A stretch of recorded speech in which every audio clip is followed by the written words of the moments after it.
Hello नमस्कार, जय जिनेंद्र। मैं आपका दोस्त कवि शरद अजमेरा वकील आज आपके लिए लेकर आया हूँ जैन धर्म के 8वें तीर्थंकर चंद्रप्रभु भगवान का जन्म से लेकर मोक्ष तक का जीवन वृतांत। कृपया आप वीडियो को लाइक, चैनल को सब्सक्राइब करें और कमेंट करके बताएं कि यह मेरा प्रयास आपको कैसा लगा। असंख्यात द्वीप समुद्रों में घिरे हुए मध्यलोक में एक पुष्कर द्वीप है। उसके बीच में चूड़ी के आकार वाला मानुषोत्तर पर्वत पड़ा हुआ है, जिससे उसके दो भेद हो गए हैं। उनमें से पूर्वार्ध भाग तक ही मनुष्यों का सद्भाव पाया जाता है। पुष्करार्ध द्वीप में क्षेत्र आदि की रचना धातु खंड की तरह है, अर्थात जम्बूद्वीप से दूनी है।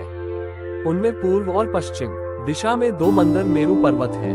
पूर्व दिशा के मेरु से पश्चिम की ओर एक बड़ा भारी विदेह क्षेत्र है। उनमें सीता नदी के उत्तर तट पर एक सुगंधी नाम का देश है, जो हर एक तरह से संपन्न है। उसमें श्रीपुर नाम का नगर था, जिसमें किसी समय श्रीशेन नाम का राजा राज्य करता था। वह राजा बहुत ही बलवान था, धर्मात्मा था और नीतिज्ञ था।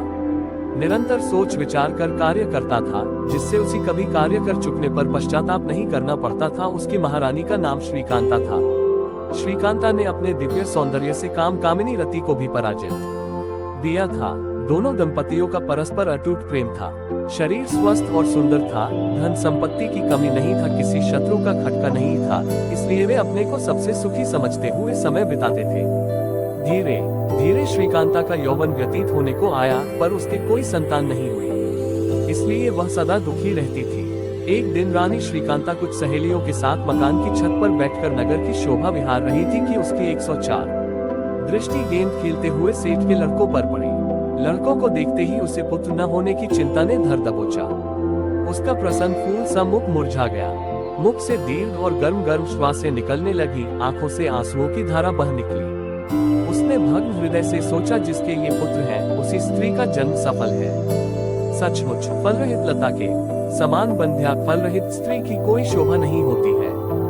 सच कहा है कि पुत्र के बिना सारा संसार शून्य दिखता है। इत्यादि विचार कर वह छत से नीचे उतर आए और खिंचित होकर शयनागार में पड़ी रही। जब सहेलियों द्वारा राजा को उसके खिन होने का समाचार मिला, तब वह शीघ्र ही उसके पास पहुंचा और कोमल शब्दों में दुख का कारण पूछने लगा। बहुत बार पूछने पर भी जब श्रीकांता ने कोई जवाब नहीं दिया, तब उसकी सहेली ने, जो कि हृदय की बात जानती थी, राजा को छत पर का समस्त वृतांत कह सुनाया। सुनकर उसे भी दुख हुआ, पर कर क्या सकता था। अंत में धैर्य धारण कर रानी को मीठे शब्दों में समझाने लगा कि जो वस्तु मनुष्य के पुरुषार्थ से सिद्ध नहीं हो सकती, उसकी चिंता नहीं करनी चाहिए। कर्मों के ऊपर किसका वश है, तुम ही कहो। किसी तीव्र पाप का उदय ही पुत्र प्राप्ति होने का बाधक कारण है। इसलिए पात्रदान, जिन पूजन, व्रत, उपवास आदि शुभ कार्य करो, जिससे अशुभ कर्मों का बल नष्ट होकर शुभ कर्मों का बल बढ़े। प्राणनाथ का उपदेश सुनकर श्रीकांता ने पुत्र न होने का शोक अधिकांश मात्रा में त्याग दिया और पहले की अपेक्षा बहुत अधिक पात्रदान आदि शुभ क्रियाएं करने लगी। एक दिन राजा श्रीशेन महारानी श्रीकांता के साथ वन में घूम रहा था कि वहां पर उसकी दृष्टि एक मुनिराज के ऊपर पड़ी। उसने रानी के साथ उन्हें नमस्कार किया और धर्म श्रवण करने की इच्छा से उनके पास बैठ गया। मुनिराज ने सारगर्भित शब्दों में धर्म का व्याख्यान किया, जिससे राजा का मन बहुत ही हर्षित हुआ। धर्म श्रवण करने के बाद उसने मुनिराज से पूछा, नाथ, मैं इस तरह कब तक ग्रह जंजाल में फंसा रहूंगा? क्या कभी मुझे दिगंबर मुद्रा धारण करने का सौभाग्य प्राप्त होगा? उत्तर में मुनिराज ने कहा, राजन, तुम्हारे हृदय में निरंतर पुत्र की इच्छा बनी रहती है, सो जब तक तुम्हारे पुत्र न होगा, तब तक वह इच्छा तुम्हारा पिंड न छोड़ेगी। बस पुत्र की इच्छा ही तुम्हारे मुनि बनने में बाधक कारण है।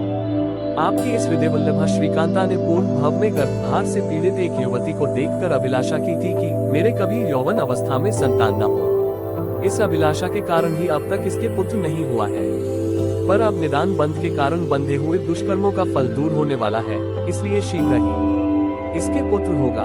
पुत्र को राज्य देकर आप भी दीक्षित हो जाएंगे। ये कहकर उन्होंने अष्टानिका व्रत का महात्म्य बताकर राजा रानी को व्रत धारण कराया। राज दंपति मुनिराज के द्वारा दिए हुए व्रत को हृदय से स्वीकार कर घर लौट आए। जब अष्टाहनिका पर्व आया, तब दोनों ने अभिषेक पूर्वक सिद्ध यंत्र की पूजा की और 8 दिन तक यथाशक्ति उपवास किए, जिनसे उन्हें असीम पुण्य कर्म का बंध हुआ। कुछ दिनों बाद रानी श्रीकांता ने रात्रि के पिछले भाग में हाथी, सिंह, चंद्रमा और लक्ष्मी का अभिषेक, ये 4 स्वप्न देखे। उसी समय उसके गर्भाधान हो गया। धीरे धीरे उसके शरीर में गर्भ के चिन्ह प्रकट हो गए। शरीर पांडु वर्ण हो गया, आंखों में कुछ हरापन दिखने लगा, स्तन स्थूल और कृष्णमुख हो गए, उदर भारी हो गया और आलस्य आने लगा। प्रियतमा के शरीर में गर्भ के चिन्ह प्रकट हुए देखकर राजा श्रीशेन बहुत ही हर्षित हुआ। 9 माह बाद उसके पुत्र उत्पन्न हुआ। राजा ने पुत्र की उत्पत्ति का खूब उत्सव किया, याचकों को मनचाहा दान दिया, जिन पूजन आदि पुण्य कर्म कराए। प्रौढ़ अवस्था में पुत्र पाकर श्रीकांता को कितना आनंद हुआ होगा, ये तुच्छ लेखनी से नहीं लिखा जा सकता। राजा ने बंधु बांधवों की इच्छानुसार पुत्र का नाम श्रीवर्मा रखा। श्रीवर्मा धीरे धीरे बढ़ने लगा। जैसे जैसे उसकी अवस्था बढ़ती जाती थी, वैसे वैसे ही उसके गुणों का विकास होता जाता था। जब कुमार राज्य कार्य संभालने के योग्य हो गया, तब राजा उस पर राज्य का भार छोड़कर अभिलषित भोग भोगने लगा। एक दिन वहां के शिवनकर नामक उपवन में श्रीप्रभ नामक मुनिराज आए। वनमाली ने राजा को मुनि आगमन का समाचार सुनाया। राजा श्रीशेन भी हर्षित होकर मुनि वंदना के लिए गया। वहां मुनिराज के मुख से धर्म का स्वरूप और संसार का दुख सुनकर उसके हृदय में वैराग्य उत्पन्न हो गया, जिससे उसने श्रीवर्मा को राज्य देकर शीघ्र ही जिन दीक्षा धारण की ली। श्रीवर्मा राज्य पाकर बहुत प्रसन्न नहीं हुआ, क्योंकि वह सदा उदासीन रहता था। उसकी यही इच्छा बनी रहती थी कि मैं कब साधुवृत्ति धारण करूं, पर परिस्थिति देखकर उसे राज्य स्वीकार करना पड़ा था। श्रीवर्मा बहुत ही चतुर पुरुष था। उसने जिस प्रकार बाह्य शत्रुओं को जीता था, उसी तरह काम क्रोध आदि अंतर्क शत्रुओं को भी जीत लिया था। एक दिन श्रीवर्मा परिवार के कुछ लोगों के साथ महल की छत पर बैठकर प्रकृति की अनूठी शोभा देख रहा था कि इतने में आकाश से उल्कापात हुआ। उसे देखकर उसका चित्त सहसा विरक्त हो गया। उल्का की तरह संसार के सब पदार्थों की अस्थिरता का विचार कर उसने दीक्षा करने का दृढ़ निश्चय कर लिया और दूसरे दिन श्रीकांत नामक बड़े पुत्र को राज्य देकर श्रीप्रभ आचार्य के पास दिगंबर दीक्षा ले ली। अंत में वह श्रीप्रभ नामक पर्वत पर संन्यास पूर्वक शरीर छोड़कर पहले स्वर्ग के श्रीप्रभ विमान में श्रीधर नाम का देव हुआ। वहां उसकी 2 सागर की आयु थी, 7 हाथ का दिव्य वैक्रियक शरीर था, पीठ लेश्या थी। वो 2000 वर्ष बाद मानसिक आहार लेता और 2 पक्ष बाद श्वासोच्छ्वास करता। उसे जन्म से ही अभिज्ञान था, अनिमा महिमा आदि रिद्धियां प्राप्त थी। वहां वह अनेक देवांगनाओं के साथ इच्छानुसार क्रीड़ा करता हुआ सुख से समय बिताने लगा। धाकीखंड द्वीप में दक्षिण की ओर एक ईश्वाकार पर्वत है। उसके पूर्व भरतक क्षेत्र के अलका नामक देश में अयोध्या नाम की एक नगरी है। उसमें किसी समय अजितंजय नाम का राजा राज्य करता था। उसकी स्त्री का नाम अजितसेना था। एक दिन रात में अजितसेना ने हाथी, बैल, सिंह, चंद्रमा, सूर्य, पद्म, सरोवर, शंख और जल से भरा हुआ घट ये 8 स्वप्न देखे। प्रातः होते ही उसने पतिदेव महाराज अजितंजय से स्वप्नों का फल पूछा। तब उन्होंने कहा, आज तुम्हारे गर्भ में किसी पुण्यात्मा जीव ने अवतरण किया है। ये स्वप्न उसी के गुणों का सुयश वर्णन करते हैं।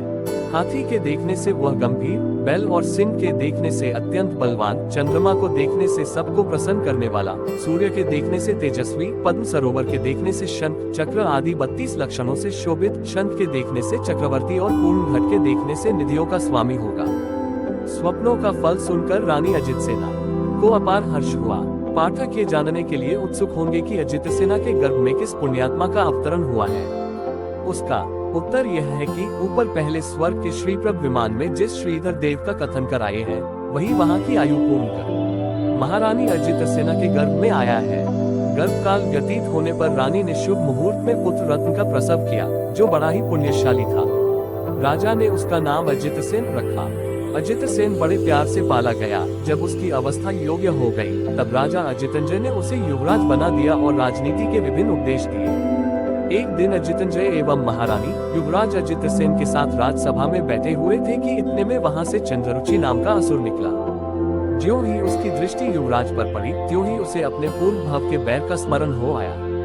वह क्रोध से कांपने लगा, उसकी आंखें लाल हो गईं और भौहें टेढ़ी। बदला चुकाने के लिए यही समय योग्य है, ऐसा सोचकर उसने समस्त सभा के लोगों को माया से मूर्छित कर दिया और युवराज को उठाकर आकाश में ले गया। इधर जब माया मूर्छा दूर हुई, तब राजा अजितंजय पास में पुत्र को न पाकर बहुत दुखी हुए।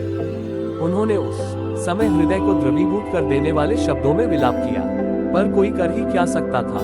चारों ओर वेगशाली घुड़सवार दौड़ाए गए, गुप्तचर छोड़े गए, पर कहीं उसका पता न चला। उसी दिन जब राजा पुत्र के विरह में रुदन कर रहा था, तब आकाश से तपोभूषण नामक मुनिराज राजसभा में आए। राजा ने उनका योग्य सत्कार किया। मुनिराज के आगमन से उसे इतना अधिक हर्ष हुआ था कि वह उस समय पुत्र के हरे जाने का भी दुख भूल गया था। उसने नम्र वाणी में मुनिराज की स्तुति की। धर्मवृद्धिस्तु कहते हुए मुनिराज ने कहा, राजन, मैं अवधि ज्ञान रूपी लोचन से तुम्हें व्याकुल देखकर संसार का स्वरूप बताने के लिए आया हूँ। संसार वही है जहाँ पर इष्ट वियोग और अनिष्ट संयोग हुआ करते हैं। अशुभ कर्म के उदय से प्रायः समस्त प्राणियों को इष्ट का वियोग और अनिष्ट का संयोग हुआ करता है। आप विद्वान हैं, इसलिए आपको पुत्र वियोग का दुख नहीं करना चाहिए। विश्वास रखिए, आपका पुत्र कुछ दिनों में बड़े वैभव के साथ आपके पास आ जाएगा।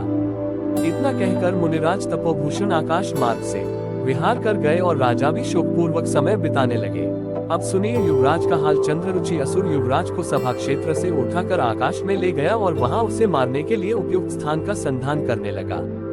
अंत में बहुत संधान करने के बाद उसने युवराज को मगरमच्छ आदि से भरे हुए मनोरम नामक एक तालाब में आकाश से पटक दिया और आप निश्चिंत होकर अपने घर चला गया। युवराज को उसने बहुत ऊंचे से पटका अवश्य था, पर पुण्य के उदय से उसे कोई चोट नहीं लगी। वह अपनी भुजाओं से तैरकर शीघ्र ही तट पर आ गया। तालाब से निकलते ही उसे चारों ओर भयानक जंगल दिखाई पड़ा। उसमें वृक्ष इतने घने थे कि दिन में भी वहां सूर्य का प्रकाश नहीं फैल पाता था। जगह जगह पर सिंह, व्याघ्र आदि जीव गरज रहे थे। इतना सब होने पर भी अल्पवयस्क युवराज ने धैर्य नहीं छोड़ा। वह एक संकीर्ण मार्ग से उस भयानक अटवी में घुसा। कुछ दूर जाने पर उसे एक पर्वत मिला। अटवी का अंत जानने के लिए ज्यों ही वह पर्वत पर चढ़ा त्यों ही वहां वर्षा के मेघ के समान एक काला पुरुष उसके सामने आया और क्रोध से गरज कर कहने लगा, कौन है तू? मरने की इच्छा से मेरे स्थान पर क्यों आया है? जहाँ सूर्य और चंद्रमा भी 5-4 किरणों का फैलाव नहीं कर सकते, वहाँ तेरा आगमन से हुआ। मैं दैत्य है, इसी समय तुझे यमलोक पहुँचाए देता हूँ। उसके वचन सुनकर युवराज ने हंसते हुए कहा कि आप बड़े योद्धा मालूम होते हैं। इस भीषण अटवी पर आपको कैसा अधिकार है? यहाँ का राजा तो कोई मृगराज होना चाहिए। पर कुमार के शांति में वार्तालाप का उस पर कुछ भी असर नहीं पड़ा। वह पहले की तरह ही दहा दहा बोलता रहा। तब कुमार को भी क्रोध आ गया। दोनों में डटकर मल युद्ध हुआ। वन देवियां झाड़ियों से छिपकर दोनों की युद्ध लीलाएं देख रही थी। कुछ समय बाद कुमार ने उसे भू पर पछाड़ने के लिए ऊपर उठाया और उसे आकाश में घुमाकर पछाड़ना ही चाहते थे कि उसने अपना मायावी वेश छोड़ दिया और असली रूप में प्रकट होकर कहने लगा, बस कुमार, बस मैं समझ गया कि आप बहुत ही बलवान पुरुष हैं। उस माँ को धन्य है जिसने आप जैसा पुत्र उत्पन्न किया। मैं हिरण्य नाम का देव हूँ। अकृत्रिम चैत्यालयों की वंदना के लिए गया था। वहाँ से लौटकर यहाँ आया था और कृत्रिम देश में यहाँ मैंने आपकी परीक्षा ली। आप परीक्षा में उत्तीर्ण हो गए। आप धीर है, वीर है, गंभीर है। मैं आपके गुणों से अत्यंत प्रसन्न हूँ। अब आप कुछ भी चिंता न कीजिए। आप अत्यंत वैभव के साथ कुछ दिनों में ही अपने पिता के पास पहुंच जाएंगे। अब सुनिए, मैं आपके जन्मांतर की कथा कहता हूँ। इस मद में पूर्व 3 भव में आप सुगंधी देश के राजा थे। आपकी राजधानी श्रीपुर थी। वहाँ आप श्रीवर्मा नाम से प्रसिद्ध थे। उसी नगर में शशि और सूर्य नाम के 2 किसान रहते थे। एक दिन शशि ने सूर्य के घर में प्रवेश कर उसका धन हरण कर लिया। जब सूर्य ने आपसे निवेदन किया तब आपने पता लगाकर शशि को खूब पिटवाया और सूर्य का धन वापस उसे दिलवा दिया। पिटते पिटते शशि मर गया, जिससे वह चंद्ररुचि नाम का असुर हुआ है और सूर्य मरकर मैं हिरण्य नाम का देव हुआ हूँ। पूर्व भव के बैर से ही चंद्ररुचि ने आपका हरण कर आपको कष्ट दिया है और मैं उपकार से कृतज्ञ होकर आपका मित्र हुआ हूँ। इतना कहकर वह देव अंतर्ध्यान हो गया। वहाँ से कुमार थोड़ा ही चला था कि वह विशाल अटवी, जिसके की अंत का पता नहीं चलता था, समाप्त हो गई। युवराज ने इसे उस देव का ही प्रभाव समझा। अटवी से निकलकर वह पास के किसी देश में पहुंचा। वहां उसने देखा कि समीपवर्ती नगर से अनेक पौरजन घबराए हुए भागे जा रहे हैं। कारण जानने की इच्छा से उसने किसी मनुष्य से पूछा तो उत्तर में मनुष्य ने कहा, क्या आकाश से गिर पड़े हो जो अपरिचित से बनकर पूछते हो? तब युवराज ने कहा, भाई, मैं परदेशी आदमी हूँ, मुझे यहाँ का कुछ भी हाल मालूम नहीं है। अनुचित न हो तो बतलाने का कष्ट कीजिए। युवराज की नम्र और मधुर वाणी से प्रसन्न होकर मनुष्य ने कहा, तो सुनिए, यह हरिंजय नाम का देश है। ये सामने का नगर इसकी राजधानी है। इसका नाम विपुल है। यहाँ जयवर्मा नाम के राजा राज्य करते हैं। उनकी स्त्री का नाम जयश्री है। इन दोनों के शशिप्रभा नाम की एक लड़की है जो सौंदर्य सागर में तैरती हुई सी जान पड़ती है। किसी देश के महेंद्र नाम के राजा ने महाराज जयवर्मा से शशिप्रभा की याचना की। जयवर्मा उसके साथ शशिप्रभा का विवाह करने के लिए तैयार हो गए, पर एक निमित्त ज्ञानी ने महेंद्र अल्पायु है कहकर उन्हें वैसा करने से रोक दिया। राजा महेंद्र को ये बात सह्य नहीं हुई, इसलिए वह बड़ी भारी सेना को लेकर महाराज जयवर्मा से लड़कर जबरदस्ती शशिप्रभा का हरण करने के लिए आया है। उसकी सेना ने विपुलपुर को चारों ओर से घेर लिया है। जयवर्मा के पास उतनी सेना नहीं है जिससे वह महेंद्र का सामना कर सके। उसके सैनिक नगर में उधम मचा रहे हैं, इसलिए समस्त पुरवासी डरकर बाहर भागे जा रहे हैं। आज्ञा दीजिए, मुझे बहुत दूर जाना है। इतना कहकर वह मनुष्य भाग गया। युवराज जब कुतूहल पूर्वक विशालपुर की सीमा पर पहुंचे और उसके भीतर जाने लगे, तब राजा महेंद्र के सैनिकों ने उन्हें भीतर जाने से रोका, जिससे उन्हें क्रोध आ गया। युवराज ने वहीं पर किसी एक के हाथ से धनुष बाण छीनकर राजा महेंद्र सिंह से युद्ध करना प्रारंभ कर दिया और थोड़ी देर में ही उससे धराशायी बना दिया। शत्रु की मृत्यु सुनकर जयवर्मा बहुत ही प्रसन्न हुए। वे कुमार को बड़े आदर सत्कार से अपने घर ले गए। वहां शशिप्रभा युवराज पर आसक्त हो गई। राजा जयवर्मा को जब इस बात का पता चला, तब उसने हर्षपूर्वक युवराज के साथ शशिप्रभा का विवाह करना स्वीकार कर लिया। युवराज कुछ दिनों तक वहीं रह आए। विजयार्धगिरी की दक्षिण श्रेणी में एक आदित्य नाम का नगर है, जो अपनी शोभा से आदित्य विमान सूर्य विमान को भी जीतता है। उसमें धर्मीध्वज नाम का विद्याधर राज्य करता था। धर्मीध्वज ने अपने पौरुष से समस्त विद्याधरों को अपने अधीन बना लिया था। एक दिन वह राजसभा में बैठा हुआ था कि वहां पर एक शुलक जी आए। राजा ने उनका खड़े होकर स्वागत किया और उन्हें ऊंचे आसन पर बैठाया। बातचीत होते होते शुलक जी ने कहा कि अरिंजय देश के विपुल नगर के राजा जयवर्मा के शशिप्रभा नाम की एक कन्या है, जिसके साथ उसका विवाह होगा। वो तुम्हें मारकर भरतक क्षेत्र का पालन करेगा। शुल्लक के वचन सुनकर राजा धर्मीध्वज को बहुत दुख हुआ। जब शुल्लक जी चले गए, तब उसने कुछ मंत्रियों की सलाह से विद्याधरों की बड़ी भारी सेना के साथ विपुल नगर को घेर लिया और वहां के राजा जयवर्मा के पास दूत भेजकर संदेश कहलाया कि तुमने जो एक अज्ञात लड़के साथ शशिप्रभा का विवाह करना स्वीकार कर लिया है, वह ठीक नहीं है, क्योंकि जिसके कुल बल पौरुष आदि का कुछ भी पता नहीं है, उसके साथ लड़की का विवाह कर देने से सिवाय अपयश के कुछ भी हाथ नहीं लगता। इसलिए तुम शीघ्र ही शशिप्रभा का विवाह मेरे साथ कर दो। जयवर्मा ने चाहे कुलीन हो या कुलीन, एक बार दी हुई कन्या फिर किसी दूसरे को नहीं दी जा सकती, कहकर इनको वापस कर दिया और लड़ाई की तैयारी करनी शुरू कर दी। जयवर्मा को युद्ध के लिए चिंतित देखकर युवराज अजित सिंह ने कहा कि आप मेरे रहते हुए जरा भी चिंता न कीजिएगा, मैं इन गीदड़ों को अभी मार कर भगाए देता हूँ। ऐसा कहकर युवराज ने हिरण्यक देव का, जिसका कि पहले 8वीं में वर्णन कर चुके हैं, स्मरण किया। शीघ्र ही वह दिव्य अस्त्र शास्त्रों से भरा हुआ एक रथ लेकर युवराज के पास आ गया। समस्त नगरवासियों को आश्चर्य से चकित करते हुए युवराज अजित सिंह उस रथ पर सवार हुए। हिरण्यक देव चतुराई पूर्वक रथ को चलाने लगा। विद्याधरेंद्र, धर्मीध्वज और कुमार अजित सिंह की जमकर लड़ाई हुई। अंत में कुमार ने उसे मार दिया, जिससे उसकी समस्त सेना भाग खड़ी हुई। कार्य हो चुकने पर युवराज ने सम्मान पूर्वक हिरण्यक देव को विदा किया और धूमधाम से नगर में प्रवेश किया। कुमार की अनुपम वीरता देखकर समस्त पुरवासी हर्ष से फूले न समाते थे। राजा जयवर्मा ने किसी दिन शुभ मुहूर्त में युवराज के साथ शशिप्रभा का विवाह कर दिया। विवाह के बाद युवराज कुछ दिन तक वहीं रह आए और शशिप्रभा के साथ सुखपूर्वक काम क्रीड़ा करते रहे। फिर कुछ दिनों के बाद अयोध्यापुरी वापस आ गए। पिता अजितंजय ने वधू सहित आए हुए पुत्र को बड़े उत्सव के साथ नगर में प्रवेश कराया। पुत्र के वीर कार्यों को सुनकर माता पिता बहुत ही हर्षित होते थे। किसी दिन अशोक नाम के वन में स्वयं प्रभ तीर्थंकर का संवत्सरण आया। वनमाली से जब राजा को इस बात का पता चला, तब वे शीघ्र ही तीर्थंकर की वंदना के लिए गए। वहां जाकर उन्होंने 8 प्रातिहार्यों से शोभित से संसार का दिनों स्वयं प्रभ जिनेंद्र को नमस्कार किया और नमस्कार कर मनुष्यों के कोठे में बैठे गए। जिनेंद्र के मुख स्वरूप सुनकर वे इतने प्रभावित हुए कि वहीं पर गंधर्व महाराज से दीक्षा लेकर तप करने लगे। युवराज अजित सिंह को पिता के वियोग से बहुत दुख हुआ, पर संसार की रीति का विचार कर वे कुछ बात शांत हो गए। मंत्रिमंडल ने युवराज का राज्याभिषेक किया। उधर महाराज अजितंजय को केवल ज्ञान प्राप्त हुआ और इधर अजित सिंह की आयुधशाला में चक्ररत्न प्रकट हुआ। पहले धर्म कार्य ही करना चाहिए, ऐसा सोचकर अजित सिंह ने पहले अजिंजय महाराज के कैवल्य महोत्सव में सहयोग दिया। फिर वहां से आकर दिग्विजय के लिए गए। उस समय उनकी विशाल सेना एक लहराते हुए समुद्र की तरह मालूम होती थी। इस सेना के आगे चक्ररत्न चल रहा था। क्रम से उन्होंने समस्त भरतक क्षेत्र की यात्रा कर उसे अपने अधीन कर लिया। जब चक्रधर अजित सिंह दिग्विजय होकर वापस लौटे, तब हजारों मुकुटबद्ध राजाओं ने उनका स्वागत किया। राजधानी अयोध्या में आकर अजित सिंह महाराज न्यायपूर्वक प्रजा का पालन करने लगे। इनके राज्य में कभी कोई खाने पीने के लिए दुखी नहीं होता था। एक दिन इन्होंने मासुकवासी अरिदमन महाराज को आहार दान दिया, जिससे देवों ने इनके घर पंचाश्चर्य प्रकट किए थे। सच है, पात्रदान से क्या नहीं होता।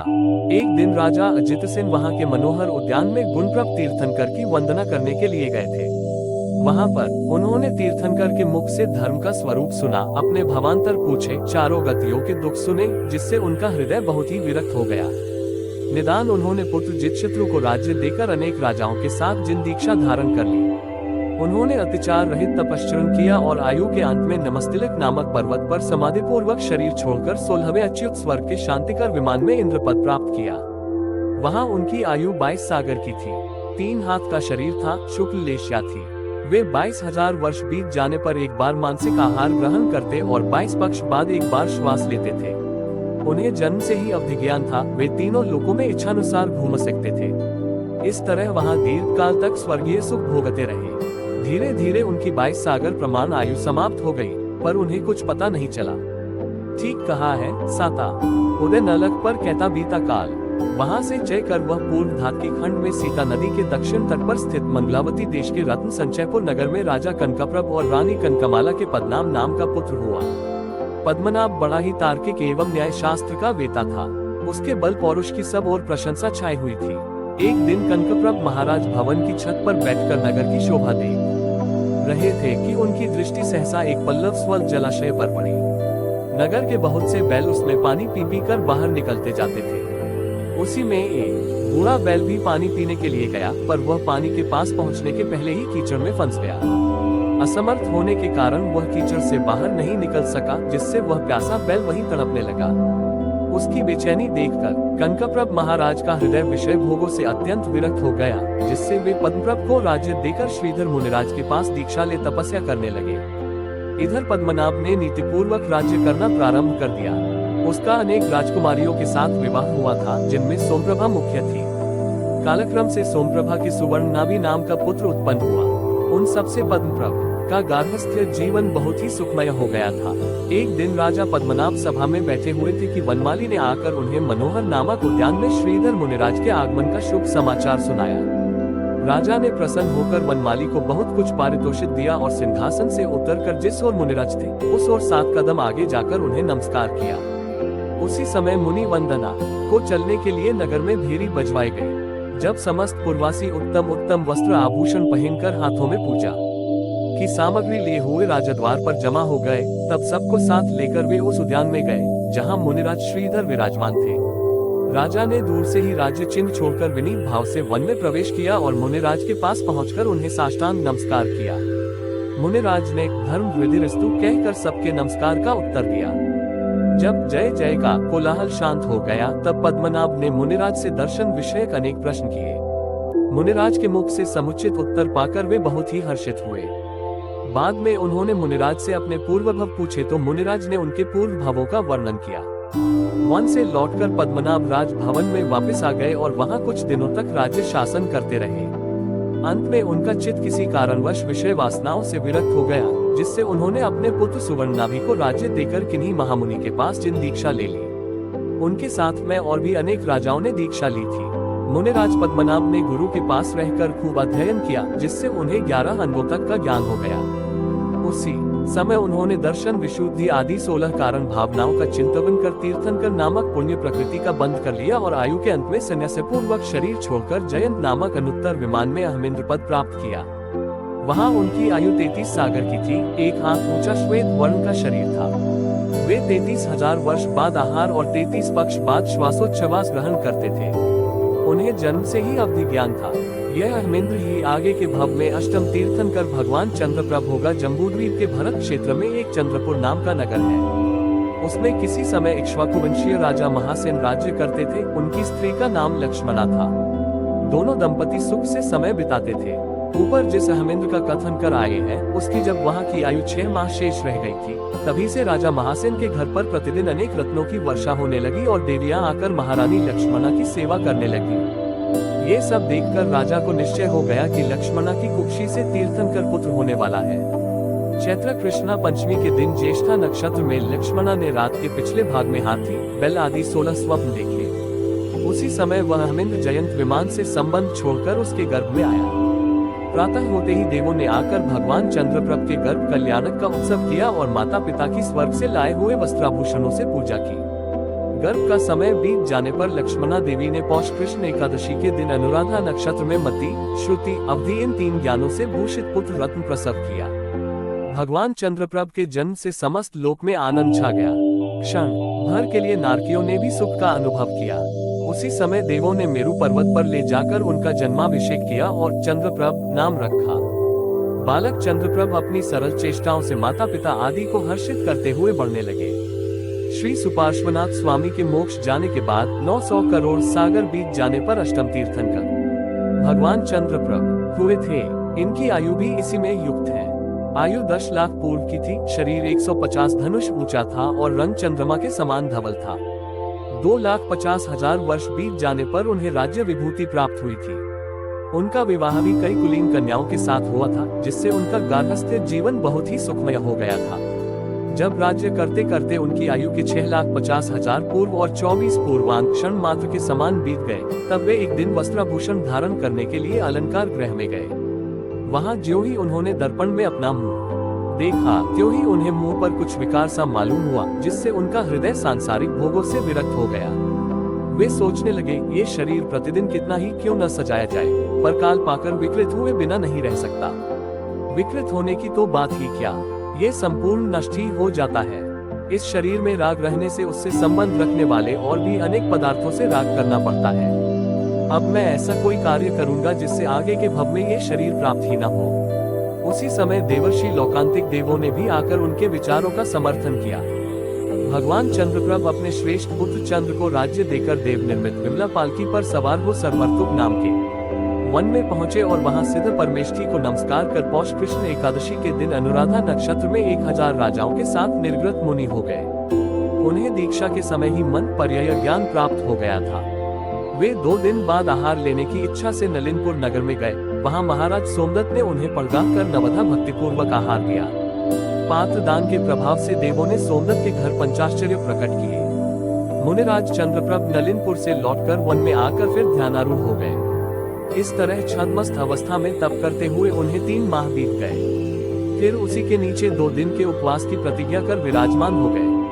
वहीं उन्होंने क्षपक श्रेणी सरवर्तुक वन में नाग वृक्ष में आरूढ़ होकर मोहनीय कर्म का नाश किया और शुक्ल ध्यान के प्रताप से शेष 4 घातिया कर्मों का भी नाश कर दिया, जिससे उन्हें फाल्गुन कृष्ण सप्तमी को अनुराधा नक्षत्र में संध्या समय दिव्य ज्योतिमय लोकालोक प्रकाशक केवल ज्ञान प्राप्त हो गया था। देवों ने आकर ज्ञान कल्याणक का उत्सव किया।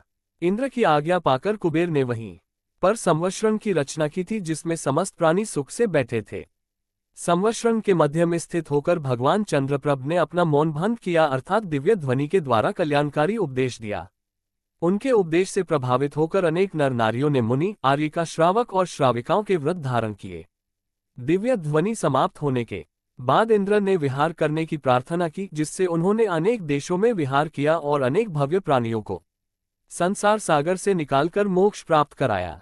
उनके संवत्सरण में दत्त आदि 93 गणधर थे, 2000 द्वादशांग के जानकार थे, 2,04,000 शिक्षक थे, 10,000 केवली थे, 14,000 विक्रिया रिद्धि वाले थे, 8,000 मन पर्यय ज्ञानी थे और 7,600 वादी थे। इस तरह सब मिलाकर 2.5 लाख मुनिराज थे। वरुण आदि 3,80,000 आर्यिकाएं थीं, 3 लाख श्रावक और 5 लाख श्राविकाएं थीं। असंख्यात देव देवियां और असंख्यत तिर्यंच थे। उन्होंने अनेक जगह घूम घूम कर धर्म तीर्थ की प्रवृत्ति की और अंत में श्री सम्मेद शिखर पर आकर विराजमान हुए। वहां उन्होंने 1000 के चंद्रमा मुनियों के साथ प्रतिमा योग धारण किया, जिससे उन्हें 1 माह बाद फाल्गुन शुक्ला सप्तमी के दिन ज्येष्ठा नक्षत्र में संध्या के समय मोक्ष की प्राप्ति हो गई।